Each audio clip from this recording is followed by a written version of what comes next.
ओम नमो भगवते वासुदेवाय। जय श्री हरि।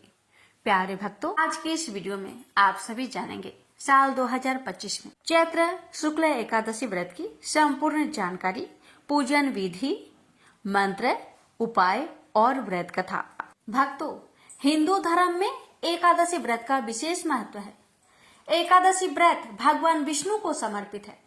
हर महीने के कृष्ण व शुक्ला पक्ष की एकादशी तिथि को एकादशी व्रत रखते हैं। मान्यता है कि एकादशी का व्रत करने से भगवान विष्णु और माता लक्ष्मी जी की कृपा से मनवांछित फल प्राप्त होते हैं। व्रत के पुण्य प्रभाव से मोक्ष की प्राप्ति होती है और पापों से भी मुक्ति मिल जाती है। तो आइए जानते हैं कि साल 2025 में अप्रैल मास में एकादशी व्रत कब रखा जाएगा। प्यारे भक्तों, चैत्र माह के शुक्ला पक्ष की एकादशी तिथि को पड़ने वाली एकादशी को कामदा एकादशी के नाम से जाना जाता है। तो हिंदू पंचांग के अनुसार चैत्र मास के शुक्ला पक्ष की एकादशी तिथि की शुरुआत 7 अप्रैल को रात 8 बजे प्रारंभ होगी और 8 अप्रैल 2025 को एकादशी तिथि रात 9:12 पर समाप्त होगी। उदया तिथि में इस साल कामदा एकादशी का व्रत 8 अप्रैल 2025 को रखा जाएगा। भक्तों, कामदा एकादशी व्रत का पारण 9 अप्रैल 2025 को किया जाएगा। 9 अप्रैल को व्रत पारण का समय सुबह 6:02 से सुबह 8:34 पर समाप्त होगा। पारण के दिन द्वादशी तिथि समाप्त होने का समय रात 10:55 का है। जानिए भक्तों, कामदा एकादशी व्रत की पूजन विधि के बारे में।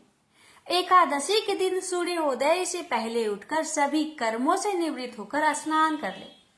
इसके बाद साफ सुथरे वस्त्र पहन ले और भगवान विष्णु का मनन करते हुए व्रत का संकल्प ले। इसके बाद एक तांबे के लोटे में जल, फूल, अक्षत और सिंदूर डालकर सूर्य देव को अर्घ्य दे। फिर पूजा आरंभ करें। सबसे पहले एक लकड़ी की चौकी में पीला वस्त्र बिछाकर श्री हरि विष्णु जी की तस्वीर या मूर्ति स्थापित करें। इसके बाद जल से आचमन करने के बाद फूल, माला, पीला चंदन, अक्षत, बेसन के लड्डू, खीर या कोई अन्य मिठाई का भोग लगाने के साथ जल चढ़ाएं। अब घी का दीपक और धूप जलाकर एकादशी व्रत की कथा के साथ विष्णु चालीसा, विष्णु मंत्र का जाप करें। फिर विष्णु जी की आरती कर ले। अंत में भूल चूक के लिए माफी मांग ले। फिर दिन भर व्रत रहने के बाद शुभ मुहूर्त पर व्रत का पारण कर ले। भक्तों, एकादशी के दिन आप इन विष्णु मंत्र का जाप करें, जैसे ओम नमो भगवते वासुदेवाय, या फिर ओम वैष्णवे नमः, या फिर ओम नमो नारायण श्रीमन नारायण नारायण हरि हरि, या फिर श्री कृष्ण गोविंद हरे मुरारे हे नाथ नारायण वासुदेवा। इन सभी मंत्रों में से कोई भी एक मंत्र को पकड़ ले और जाप करते रहे। आप जानते हैं कामदा एकादशी व्रत में की जाने वाले उपाय के बारे में।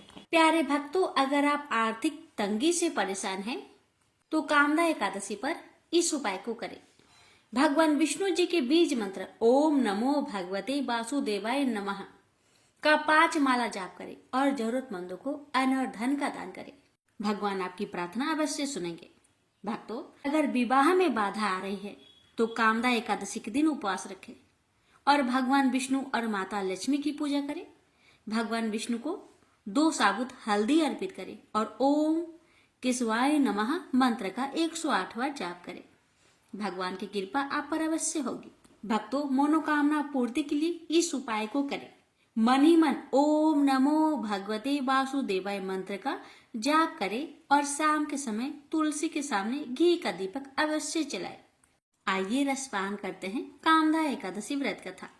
धर्मराज युधिष्ठिर कहने लगे कि हे भगवान, मैं आपको कोटि कोटि नमस्कार करता हूँ। अब आप कृपा करके चैत्र शुक्ल एकादशी का महात्म्य कहिए। श्री कृष्ण कहने लगे कि हे धर्मराज, यही प्रश्न एक समय राजा दिलीप ने गुरु वशिष्ठ जी से किया था और जो समाधान उन्होंने किया वो सब मैं तुमसे कहता हूँ। प्राचीन काल में भोगीपुर नामक एक नगर था। वहां पर अनेक ऐश्वर्यों से युक्त पुंडरीक नाम का एक राजा राज्य करता था। भोगीपुर नगर में अनेक अप्सरा, किन्नर तथा गंधर्व वास करते थे। उनमें से एक जगह ललिता और ललित नाम के दो स्त्री पुरुष अत्यंत वैभवशाली घर में निवास करते थे। उन दोनों में अत्यंत स्नेह था, यहाँ तक कि अलग अलग हो जाने पर दोनों व्याकुल हो जाते थे।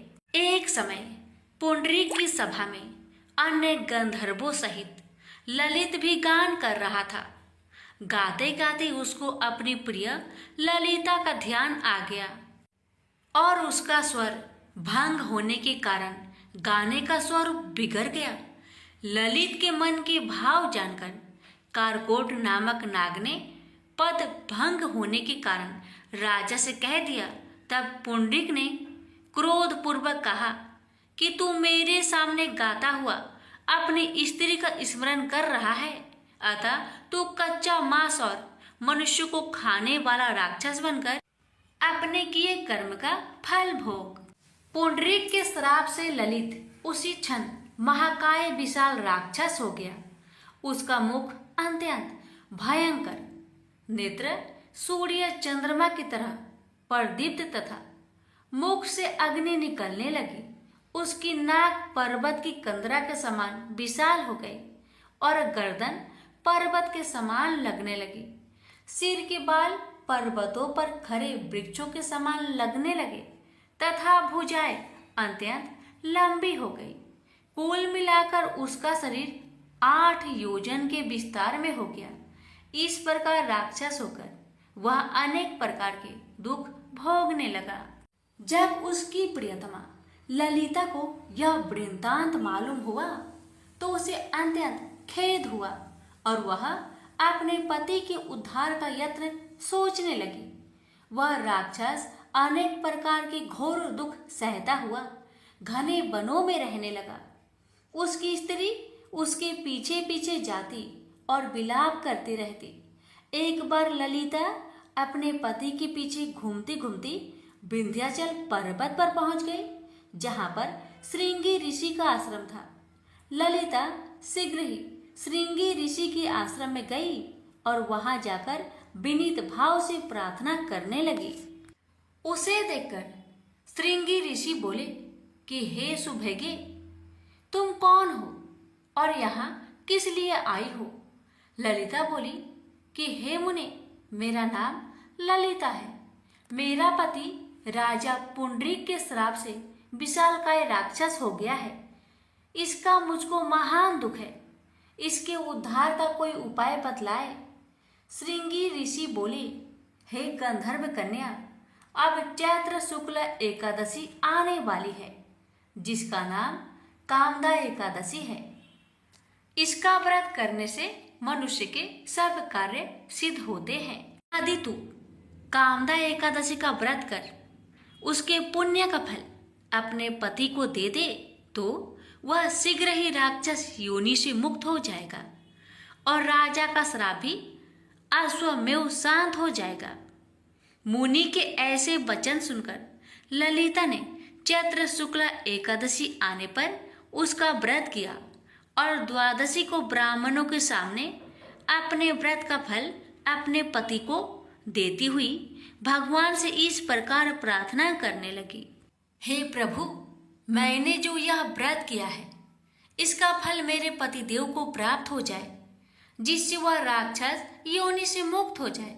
एकादशी का फल देते ही उसका पति राक्षस योनि से मुक्त होकर अपने पुराने स्वरूप को प्राप्त हुआ। फिर अनेक सुंदर वस्त्राभूषणों से युक्त होकर ललिता के साथ विहार करने लगा। उसके पश्चात वे दोनों विमान में बैठकर स्वर्ग लोक को चले गए।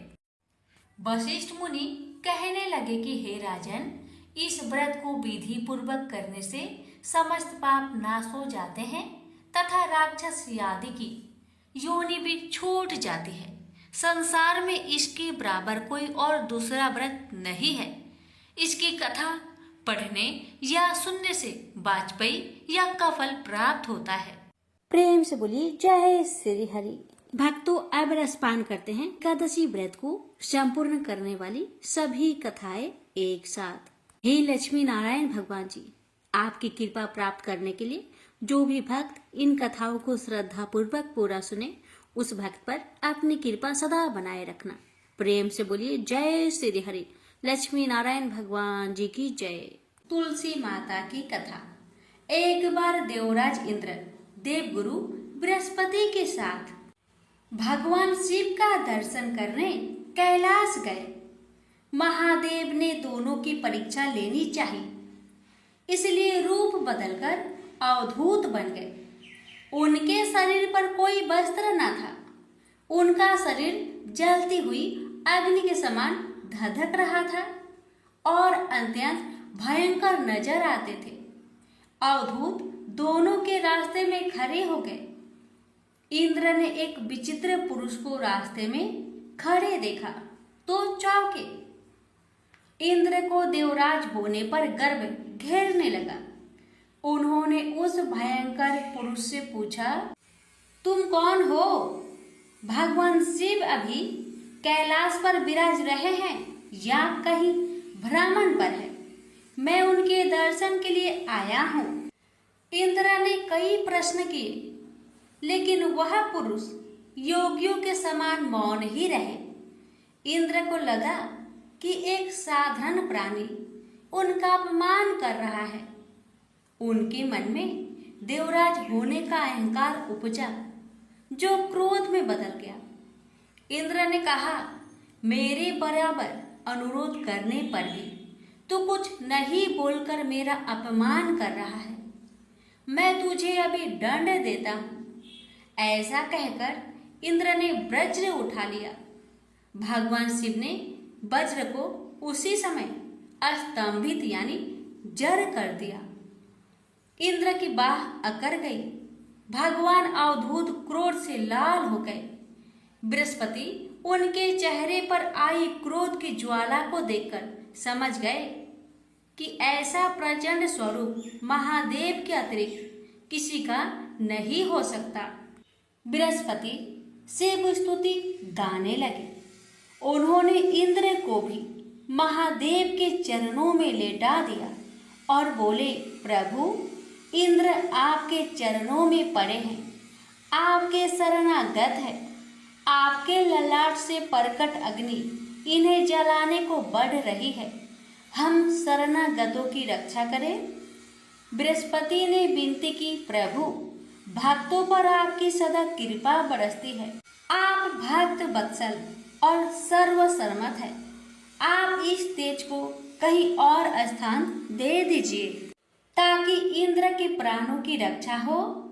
भगवान रुद्र ने कहा, बृहस्पति, मैं तुम पर बहुत प्रसन्न हूँ। इंद्र को जीवन दान देने के कारण तुम्हारा एक नाम जीव भी होगा। मेरे तीसरे नेत्र से प्रकट इस अग्नि का ताप देवता सहन नहीं कर सकते, इसलिए मैं इसको बहुत दूर छोड़ूंगा। महादेव ने उस तेज को हाथ में धारण कर समुद्र में फेंक दिया। वहां फेंके जाते ही भगवान शिव का वह तेज तत्काल एक बालक के रूप में परिवर्तित हो गया। सिंधु से उद्भव होने के कारण उसका नाम सिंधु पुत्र जलंधर प्रसिद्ध हुआ। जलंधर जिसका नाम शंखचूड़ भी हुआ, शिव के तेज से उत्पन्न हुआ था। इस कारण परम शक्तियों से संपन्न था। वह देवों से भी ज्यादा शक्तिवान था। वह उस तेज से पैदा हुआ था जो इंद्र को समाप्त करने वाला था। इसलिए असुरों ने उसे अपना राजा बनाया। अवधूत रूप में यह लीला करने के बाद महादेव अंतर्ध्यान हो गए। इंद्र के गर्व का भंजन भी हुआ। भगवान के दर्शन भी हो गए। तुलसी से जुड़ी एक कथा बहुत प्रचलित है। श्रीमद् देवी भागवत पुराण में इनके अवतरण की दिव्य लीला कथा भी बनाई गई है। एक बार शिव ने अपने तेज को समुद्र में फेंक दिया था। उससे एक महातेजस्वी बालक ने जन्म लिया। यह बालक आगे चलकर जालंधर के नाम से पराक्रमी दैत्य राजा बना। इसकी राजधानी का नाम जालंधर नगरी था। दैत्यराज काल नेमि की कन्या वृंदा का विवाह जालंधर से हुआ। जालंधर महाराक्षस था।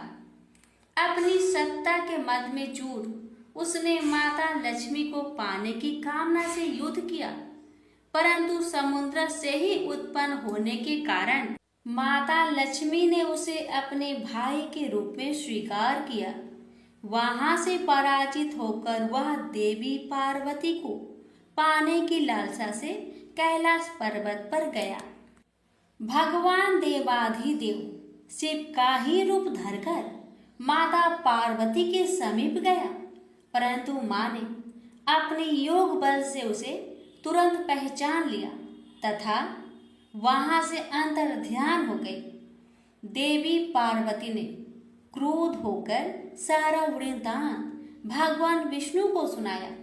जालंधर की पत्नी वृंदा अत्यंत पतिव्रता स्त्री थी।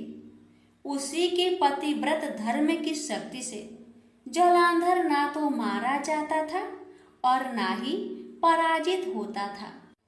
इसलिए जालंधर का नाश करने के लिए वृंदा के पतिव्रत धर्म को भंग करना बहुत जरूरी था। इसी कारण भगवान विष्णु ऋषि का भेष धारण कर वन में जा पहुंचे, जहां वृंदा अकेली भ्रमण कर रही थी।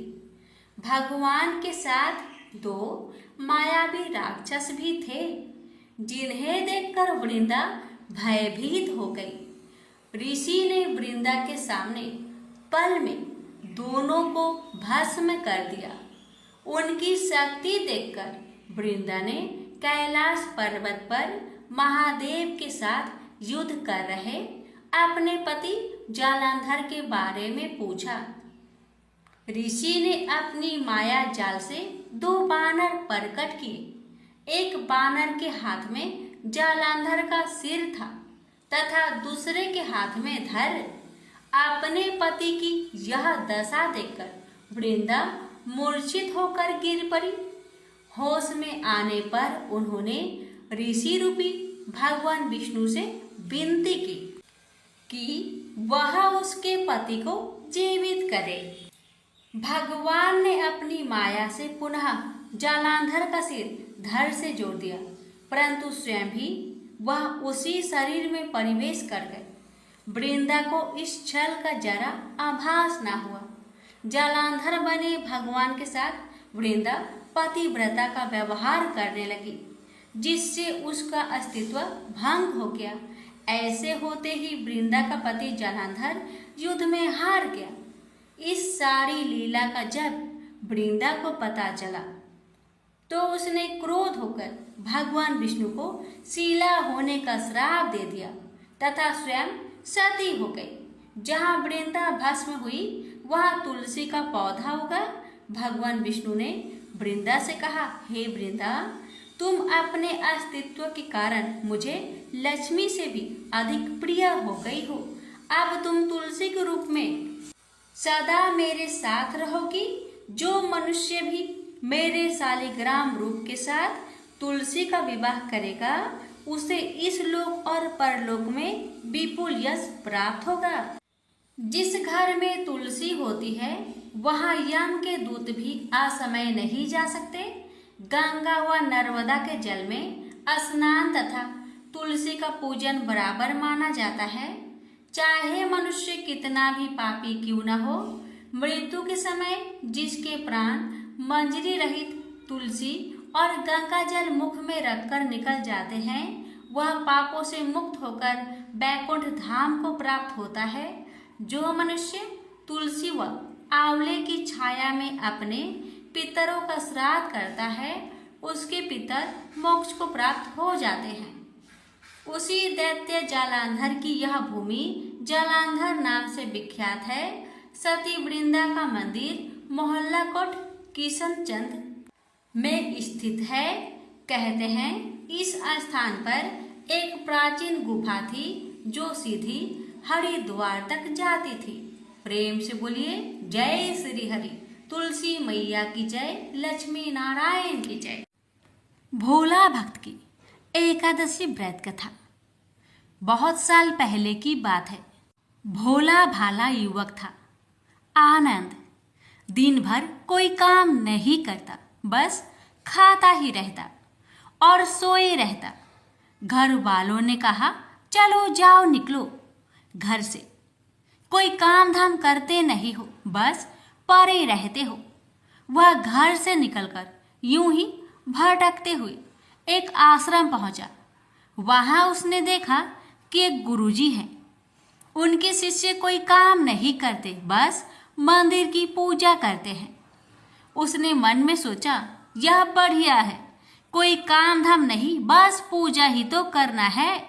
गुरुजी के पास जाकर पूछा क्या मैं यहाँ रह सकता हूँ? गुरुजी बोले हाँ हाँ, क्यों नहीं, लेकिन मैं कोई काम नहीं कर सकता हूँ। गुरुजी बोले कोई काम नहीं करना है, बस पूजा करना होगा। आनंद बोला ठीक है, वह तो मैं कर लूँगा। अब आनंद महाराज आश्रम में रहने लगे। ना कोई काम ना कोई धाम, बस सारा दिन खाते रहो और प्रभु भक्ति में भजन गाते रहो। महीना भर हो गया। फिर एक दिन आई एकादशी। उसने रसोई में जाकर देखा खाने की कोई तैयारी नहीं। उसने गुरुजी से पूछा आज खाना नहीं बनेगा क्या? गुरुजी ने कहा नहीं, आज तो एकादशी है, तुम्हारा भी उपवास है। उसने कहा नहीं, अगर हमने उपवास कर लिया तो कल का दिन हम नहीं देख पाएंगे। हम नहीं कर सकते उपवास, हमें तो भूख लगती है। आपने पहले क्यों नहीं बताया? गुरुजी ने कहा ठीक है, तुम ना करो उपवास, पर खाना भी तुम्हारे लिए कोई और नहीं बनाएगा, तुम खुद बना लो। बेचारा मरता क्या ना करता। गया रसोई में। गुरुजी फिर आए। देखो, अगर तुम खाना बना लो तो राम जी को भोग जरूर लगा लेना और नदी के उस पार जाकर बना लो रसोई। ठीक है। लकड़ी, आटा, तेल, घी, सब्जी लेकर आनंद महाराज चले गए। जैसा तैसा खाना भी बनाया। खाने लगा तो याद आया गुरुजी ने कहा था कि राम जी को भोग लगाना है। लगा भजन गाने, आओ मेरे राम जी भोग लगाओ जी, प्रभु राम आइए, श्री राम आइए, मेरे भोजन का भोग लगाइए। कोई ना आया तो बेचैन हो गया कि यहाँ तो भूख लग रही है और राम जी आ ही नहीं रहे। भोला मानस जानता नहीं था कि प्रभु साक्षात तो आएंगे नहीं, पर गुरुजी की बात मानना जरूरी है। फिर उसने कहा देखो प्रभु राम जी, मैं समझ गया कि आप क्यों नहीं आ रहे हैं। मैंने रूखा सूखा बनाया है और आपको तरमाल खाने की आदत है, इसलिए नहीं आ रहे हैं। ऐसी बात है तो सुनो प्रभु जी, आज वहां भी कुछ नहीं बना है, सबको एकादशी है, खाना हो तो यह भोग ही खा लो। श्री राम अपने भक्त की सरलता पर बड़े मुस्कुराए और माता सीता के साथ प्रकट हो गए। भक्त असमंजस में। गुरुजी ने तो कहा था कि राम जी आएंगे, पर यहाँ तो माता सीता भी आई है और मैंने तो भोजन बस 2 लोगों का बनाया है। चलो कोई बात नहीं, आज इन्हें ही खिला देते हैं। बोला प्रभु मैं भूखा रह गया, लेकिन मुझे आप दोनों को देखकर बड़ा अच्छा लग रहा है। लेकिन अगली एकादशी पर ऐसा ना करना, पहले बता देना कि आप कितने जन आ रहे हो, और हाँ थोड़ा जल्दी आ जाना। राम जी उसकी बात पर बड़े मुंदित हुए। प्रसाद ग्रहण कर चले गए। अगली एकादशी तक यह भोला मानस सब भूल गया। उसे लगा प्रभु ऐसे ही आते होंगे और प्रसाद ग्रहण करते होंगे। फिर एकादशी आई। गुरुजी से कहा मैं चला अपना खाना बनाने, पर गुरुजी थोड़ा ज्यादा अनाज लगेगा, वहां 2 लोग आते हैं। गुरुजी मुस्कुराए, भूख के मारे बावला है, ठीक है ले जा और अनाज ले जा। आपकी बार उसने 3 लोगों का खाना बनाया। फिर गुहार लगाई, प्रभु राम आइए, सीताराम आइए, मेरे भोजन का भोग लगाइए। प्रभु की महिमा भी निराली है। भक्त के साथ कौतुक करने में उनको बड़ा ही मजा आता है। इस बार वे अपने भाई लक्ष्मण, भरत, शत्रुघ्न और हनुमान जी को लेकर आ गए। भक्त को चक्कर आ गया। यह क्या हुआ? एक का भोजन बनाया तो 2 आए। आज 2 का खाना ज्यादा बनाया तो पूरा खानदान आ गया। लगता है आज भी भूखा ही रहना पड़ेगा। सबका भोजन लगाया और बैठे बैठे देखता रहा। अनजाने ही उसकी भी एकादशी हो गई। फिर अगली एकादशी आने से पहले गुरुजी से कहा, गुरुजी, ये आपके प्रभु राम जी अकेले क्यों नहीं आते? हर बार कितने सारे लोग ले आते हैं। इस बार अनाज ज्यादा देना। गुरुजी को लगा कहीं यह अनाज बेचता तो नहीं, देखना पड़ेगा जाकर। भंडार में कहा, इसे जितना अनाज चाहिए दे दो और छुप कर उसे देखने चल पड़े। इस बार आनंद ने सोचा, खाना पहले नहीं बनाऊंगा, पता नहीं कितने लोग आ जाए। पहले बुला लेता हूँ, फिर बनाता हूँ। फिर टेर लगाई, प्रभु राम आइए, श्री राम आइए, मेरे भोजन का भोग लगाइए। सारा राम दरबार मौजूद। इस बार तो हनुमान जी भी साथ आए, लेकिन ये क्या, प्रसाद तो तैयार ही नहीं है। भक्त ठहरा भोला भाला, बोला, प्रभु इस बार मैंने खाना नहीं बनाया। प्रभु ने पूछा, क्यों? बोला, मुझे मिलेगा तो है नहीं, फिर क्या फायदा बनाने का, आप ही बना लो और खुद ही खा लो। राम जी मुस्कुराए, सीता माता भी गदगद हो गई उसके मासूम जवाब से। लक्ष्मण जी बोले, क्या करे प्रभु? प्रभु बोले, भक्त की इच्छा है, पूरी तो करनी पड़ेगी, चलो लग जाओ काम से। लक्ष्मण जी ने लकड़ी उठाई, माता सीता आटा सानने लगी। भक्त एक तरफ बैठकर देखता रहा। माता सीता रसोई बना रही थी तो कई ऋषि मुनि, यक्ष, गंधर्व प्रसाद लेने आने लगे। इधर गुरुजी ने देखा खाना तो बना नहीं, भक्त एक कोने में बैठा है। पूछा, बेटा क्या बात है, खाना क्यों नहीं बनाया? बोला, अच्छा किया गुरुजी आप आ गए, देखिए कितने लोग आते हैं प्रभु के साथ। गुरुजी बोले, मुझे तो कुछ नहीं दिख रहा तुम्हारे और अनाज के सिवा। भक्त ने माथा पकड़ लिया, एक तो इतनी मेहनत करवाते हैं प्रभु, भूखा भी रखते हैं और ऊपर से गुरुजी को दिख भी नहीं रहे, यह और बड़ी मुसीबत है। प्रभु से कहा, आप गुरुजी को क्यों नहीं दिख रहे हैं? प्रभु बोले, मैं उन्हें नहीं दिख सकता। भक्त बोला, क्यों? वो तो बड़े पंडित है, ज्ञानी है, विद्वान है, उन्हें तो बहुत कुछ आता है, उनको क्यों नहीं दिखते आप? प्रभु बोले, माना कि उनको सब आता है, पर वे सरल नहीं है तुम्हारी तरह, इसलिए उनको नहीं दिख सकता। आनंद ने गुरुजी से कहा, गुरुजी प्रभु कह रहे हैं आप सरल नहीं है, इसलिए आपको नहीं दिखेंगे। गुरुजी रोने लगे, वाकई मैंने सब कुछ पाया पर सरलता नहीं पा सका तुम्हारी तरह, और प्रभु तो मन की सरलता से ही मिलते हैं। प्रभु प्रकट हो गए और गुरुजी को भी दर्शन दिए। इस तरह एक भक्त के कहने पर प्रभु ने रसोई भी बनाई। प्रेम से बोलिए सीताराम की जय, लक्ष्मी नारायण की जय। कुबेर का कर्ज। एक बार भृगु ऋषि ने जानना चाहा कि ब्रह्मा, विष्णु और महेश में कौन सबसे श्रेष्ठ है। वह बारी बारी से सबके पास गए। ब्रह्मा और महेश ने भृगु को पहचाना तक नहीं, न ही आदर दिया। इसके बाद भृगु विष्णु के यहाँ गए। विष्णु उस समय विश्राम कर रहे थे।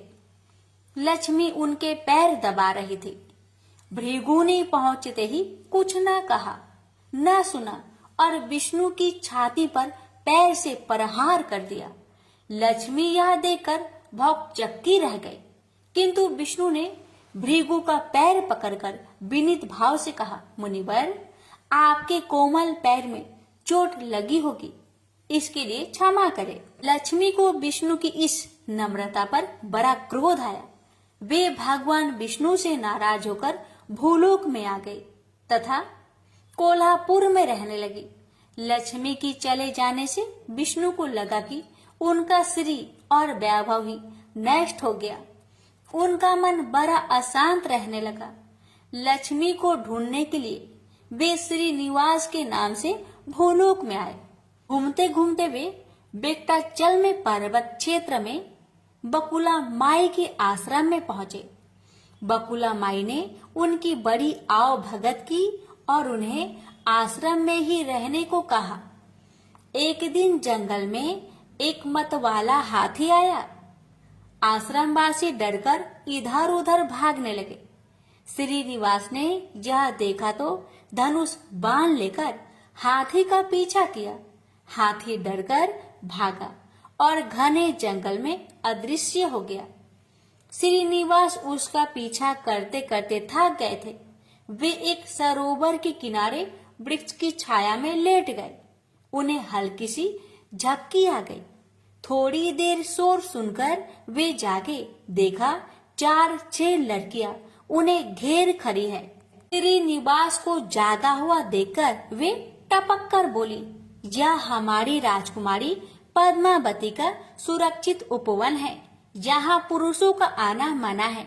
तुम यहाँ कैसे और क्यों आए?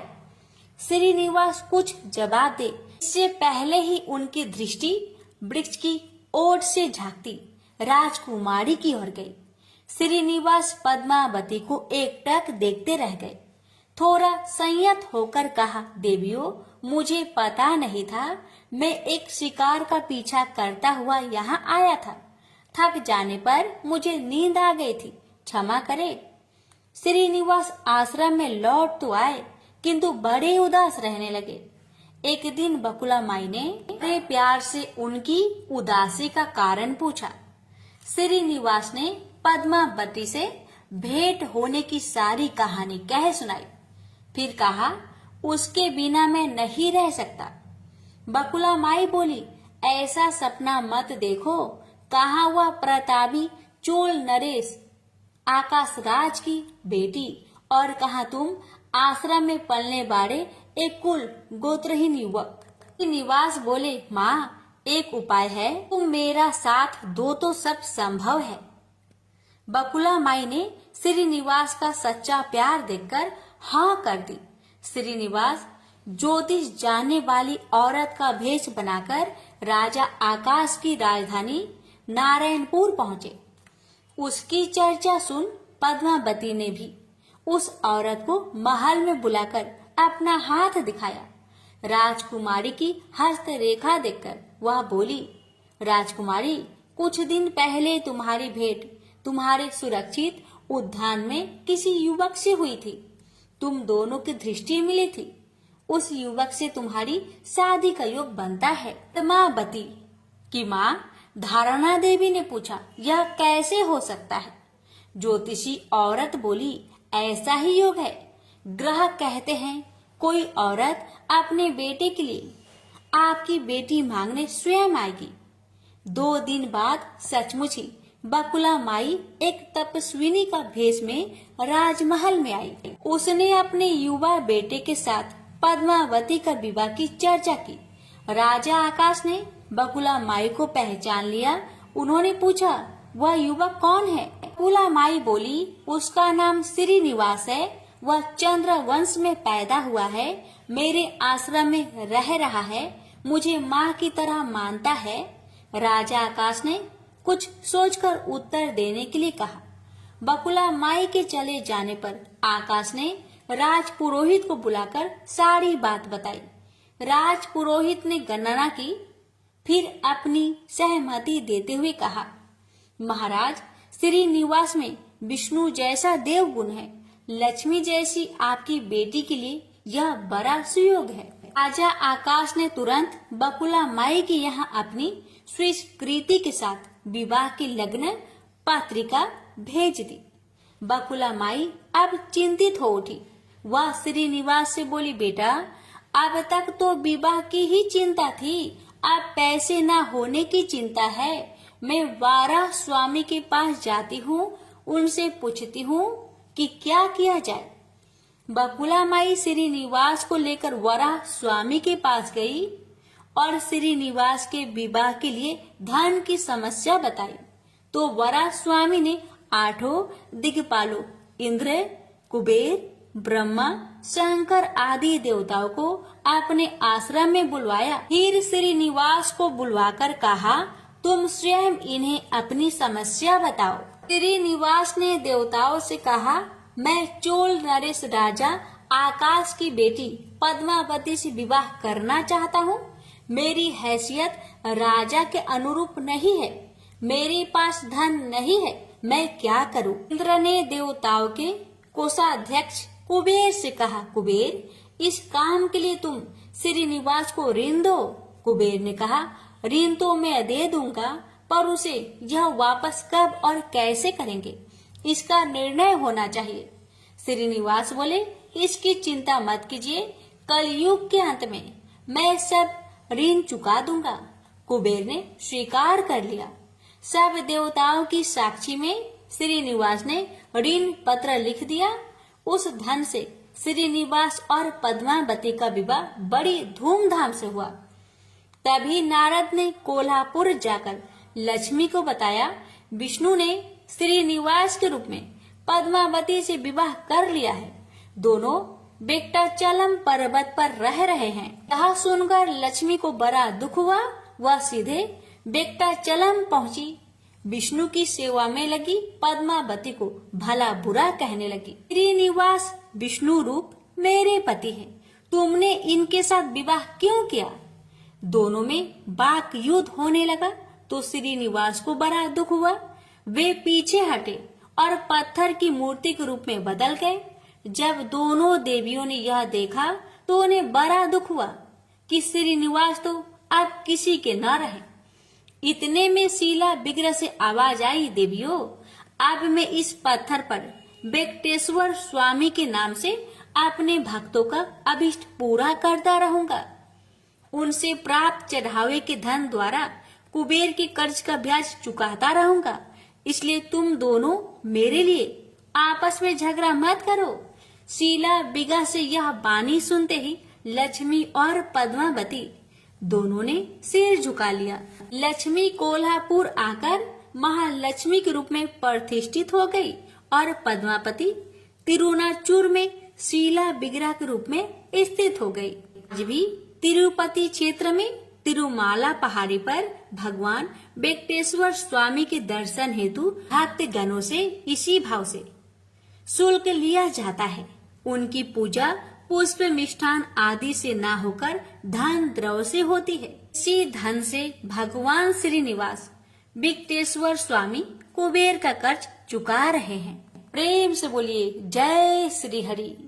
हे लक्ष्मी नारायण, आपकी कथा कहने वाले, सुनने वाले, हुक्कार भरने वाले सभी भक्तों पर आपने कृपा सदा सर्वदा बनाए रखेगा। तो प्रेम से बोलिए लक्ष्मी नारायण भगवान की जय।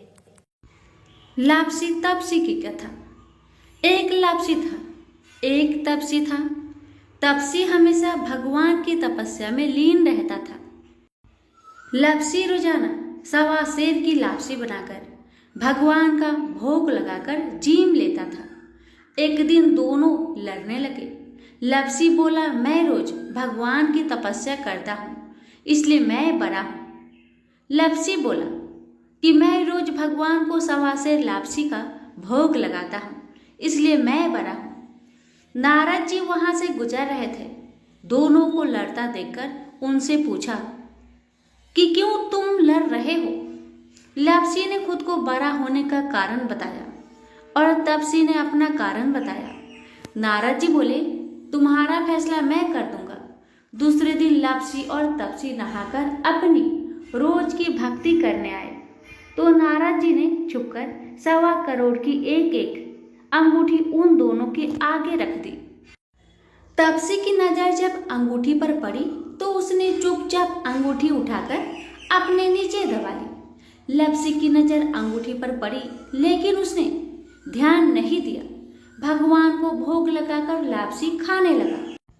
नारद जी सामने आए तो दोनों ने पूछा कि कौन बड़ा, तो नारद जी ने तपसी को खड़ा होने को कहा।